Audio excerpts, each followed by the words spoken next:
అసలు నిన్న అంబటిపై దాడి ఏ విధంగా జరిగిందో ఒకసారి చూద్దాం. నిన్న ఉదయం 11 గంటలకు గోరంట్ల వెంకటేశ్వర స్వామి ఆలయంలో మాజీ మంత్రి అంబటి రాంబాబు ప్రత్యేక పూజలు జరిపారు.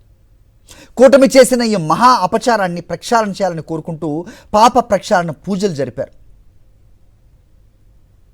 ఇక ఉదయం 11 గంటల 10 నిమిషాలకు చిల్లీస్ సెంటర్లో తెలుగుదేశం పార్టీ గూండాలు పెద్ద పెద్ద కర్రలతో చేరుకున్నారు.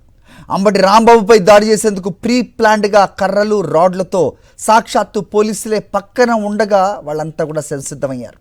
తర్వాత ఉదయం 11 గంటల 20 నిమిషాలకు అంబటి తిరిగి కారులో ఇంటికి వెళ్తుండగా చిల్లీస్ సెంటర్ వద్ద టీడీపీ పార్టీ కార్యకర్తలు మహిళా నాయకులు కారును అడ్డగించి దాడికి ప్రయత్నించారు. దారి పొడవునా కర్రలు పట్టుకుని కేకలేస్తూ రెచ్చగొట్టారు. టీడీపీ నేతలు బూతులతో రెచ్చిపోయారు.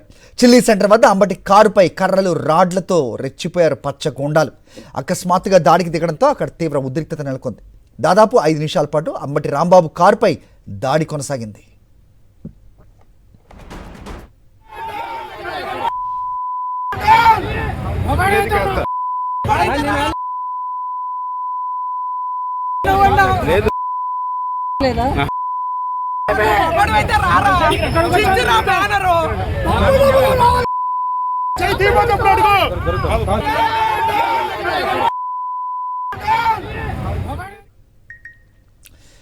తర్వాత ఉదయం 11 గంటల 45 నిమిషాలకు టీడీపీ నేతల దాడి అనంతరం సిద్ధార్థ నగర్లోని తన కార్యాలయానికి చేరుకున్నారు అంబటి రాంబాబు.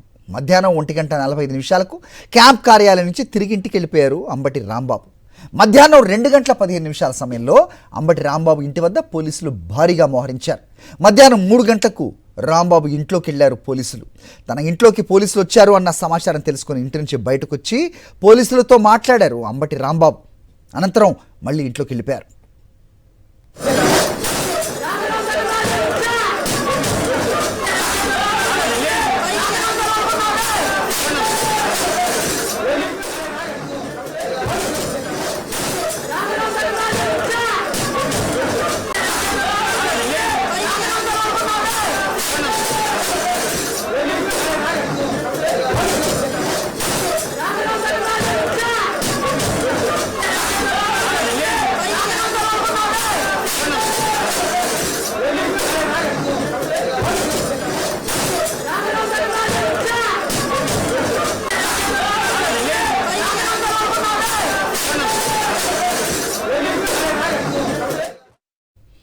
సాయంత్రం 4 గంటలకు ఇంట్లో నుంచి బయటకు వచ్చి మీడియాతో మాట్లాడారు అంబటి రాంబాబు. చంద్రబాబును ఉద్దేశించి తాను ఎటువంటి వ్యాఖ్యలు చేయలేదని స్పష్టం చేశారు.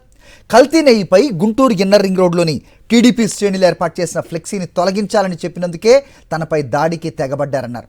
ఆ సమయంలో అంబటి ఏం మాట్లాడారు ఒకసారి చూద్దాం. చంద్రబాబు నాయుడు గారిని తిట్టేశానంట. చంద్రబాబు నాయుడు గారు లోకేష్ గారు కలిసి రాంబాబు గారిని వాళ్ళు అరెస్ట్ చేయాల్సిందే అన్నారంట. చేసుకోండి, సిద్ధంగా ఉన్నాను. ఇప్పుడే కాదు, ఇప్పటి నుంచో సిద్ధంగా ఉన్నా. చెప్పా నేను, నీ రెడ్ బుక్ నా కుక్క కూడా లెక్క చేయదని చెప్పా. నువ్వు అరెస్ట్ చేస్తే అరెస్టుకు సిద్ధంగా ఉన్న, బెయిల్ కూడా వెళ్ళని వాళ్ళను. వాళ్ళు అరెస్ట్ చేస్తారని తెలుసు. నేను బెయిల్కి వెళ్ళను, పారిపోను, నా ఇంట్లోనే ఉంటా. అసలు మీరందరూ వచ్చి అరెస్ట్ చేసుకుని తీసుకెళ్ళని వెళ్ళిపోతాను, మమ్మల్ని అందరూ నాగమంటాను వెళ్ళిపోతాను. ఈ అన్యాయమైన అక్రమమైన అరెస్టులు చేస్తారా మీరు? నేను స్పర్ ఆఫ్ ది మూమెంట్లో అన్నదాన్ని ఆసరాగా తీసుకుని చంద్రబాబు నాయుడు గారు చర్చించుకున్నారంట. ఏమంటే అరెస్ట్ చేయండి అన్నారంటే ఫోర్స్ పెట్టారు. I don't care. మరొకసారి చెప్తున్నా, చంద్రబాబుకి, చంద్రబాబు కొడుక్కి, రెడ్ బుక్కి, నా ఇంట్లో కుక్క నా తోటలో ఉన్న 2 కుక్కలు, అవి కూడా భయపడవు. అర్థం కదా? మీరు అరెస్ట్ చేస్తే భయపడేవాడిని కాదు నేనని చెప్తున్నా. అరెస్టుకు సిద్ధంగా ఉన్నప్పుడే రాజకీయాల్లో ఉండాలని నిర్ణయించుకున్న మొదటి రోజునే నేను. ఇవాళ దొరికాను అనుకుంటున్నారు, నేను దొరకలేదు. అయినా నన్ను అరెస్ట్ చేయాలనుకుంటున్నారు. చేసుకోండి, సిద్ధంగా ఉన్నా అని చెప్తున్నా. అయితే అప్పటికే పథకం ప్రకారం గుంటూరు పశ్చిమ ఎమ్మెల్యే గల్లా మాధవి, ఆమె భర్త గల్లా రామచంద్రరావు నేతృత్వంలో వందలాది మంది కర్రలు, ఇనుప రాడ్లు పట్టుకుని అంబటి రాంబాబు ఇంటి చుట్టూ చేరుకున్నారు. సాయంత్రం 5 గంటల ప్రాంతంలో పోలీసులు భారీ సంఖ్యలో మోహరించిన టీడీపీ గుండాలు నేరుగా అంబటి రాంబాబు ఇల్లు, ఆఫీస్ మీద విరుచుకుపడ్డారు. కార్యాలయంలో ఉన్న అంబటి రాంబాబుపై సైతం దాడికి దిగారు. పార్టీ కార్యాలయాన్ని ధ్వంసం చేశారు. ఫర్నిచర్ పగలగొట్టారు. ఇంటిపై దాడి చేసి తలుపులు, కిటికీలు పగలగొట్టేశారు. టీడీపీ గుండాలు ఇంటి ఆవరణ, పార్టీ కార్యాలయం ఎదుట ఉన్న వాహనాలను రాడ్లు, కర్రలతో ధ్వంసం చేశారు. కోడిగుడ్లు ఇస్తారు. ఈ విధ్వంసకాండ అంతా పూర్తవుతుండగా అప్పుడు పోలీసులు టీడీపీ గూండాలను బ్రతిమాలి బయటకు పంపారు. అప్పటి వరకు అక్కడే ఉండి ఎవరిని అడ్డుకోకుండా చోద్యం చూశారు. సాయంత్రం 5 గంటలకు ప్రారంభమైన ఈ బీభత్సం రాత్రి 10 గంటలైనప్పటికీ కొనసాగింది.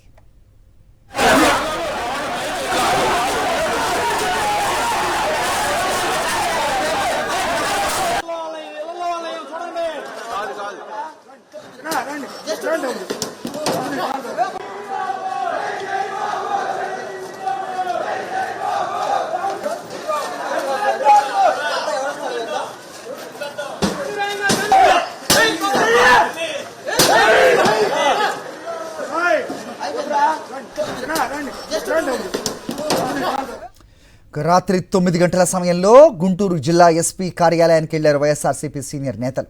ఎస్పీని కలిసేందుకు 15 నిమిషాలుగా కార్యాలయం గేటు ముందు ఎదురుచూశారు. మాజీ హోంమంత్రి సుచరిత, మాజీ ఎంపీ మోదుగులతో పాటు జిల్లా నేతలు ఎస్పీ కార్యాలయం ముందు ఎదురుచూశారు. ఎంతగా రిక్వెస్ట్ చేసినా వైఎస్ఆర్సీపీ నేతలను లోనికి అనుమతించలేదు పోలీసులు.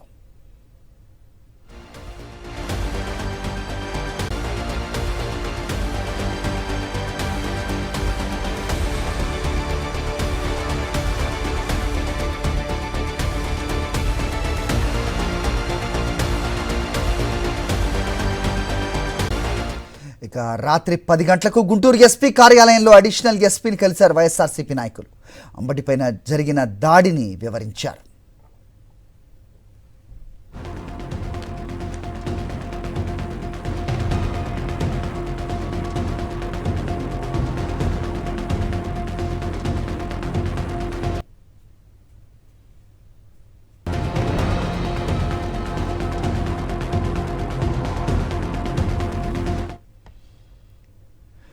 అయితే అంబటి రాంబాబుపై టీడీపీ నేత పిల్లి మాణిక్యరావు ఫిర్యాదు మేరకు ఒక కేసు, సుమోటోగా మరో అక్రమ కేసు నమోదు చేసి రాత్రి 10:35 అరెస్ట్ చేశారు. ఆయనపై పలు సెక్షన్స్ కింద అక్రమ కేసులు ఆటోమేటిక్గా నమోదు చేశారు.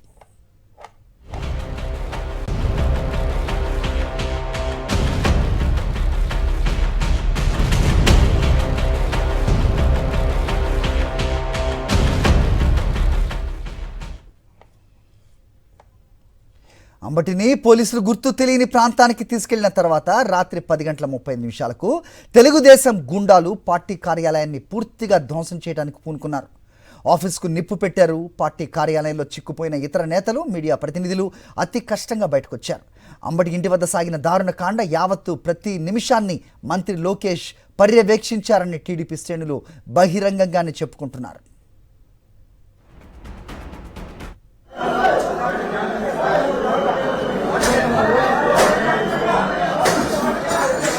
లైట్ బంద్ కరగనా గురు, జరా లైట్ ఆపండి గురు.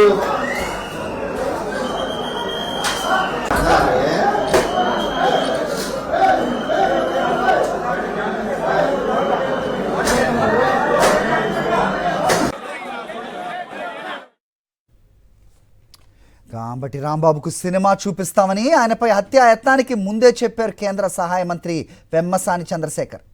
అంబటి రాంబాబులా మళ్ళీ ఎవ్వరూ మాట్లాడకుండా చేస్తామని చంద్రశేఖర్ చెప్పటం ఇది పక్కా ప్లాన్గా టీడీపీ గూండాలతో దాడి చేయించింది అనడానికి మరో నిదర్శనంగా నిలుస్తోంది.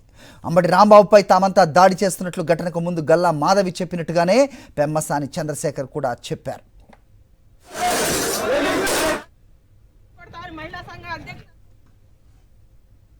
అంబటి రాంబాబు గారు ఇప్పటి వరకు మీరు చేసిన వరకు సహనంతో ఓపికతో భరించారు ప్రభుత్వం కూడా.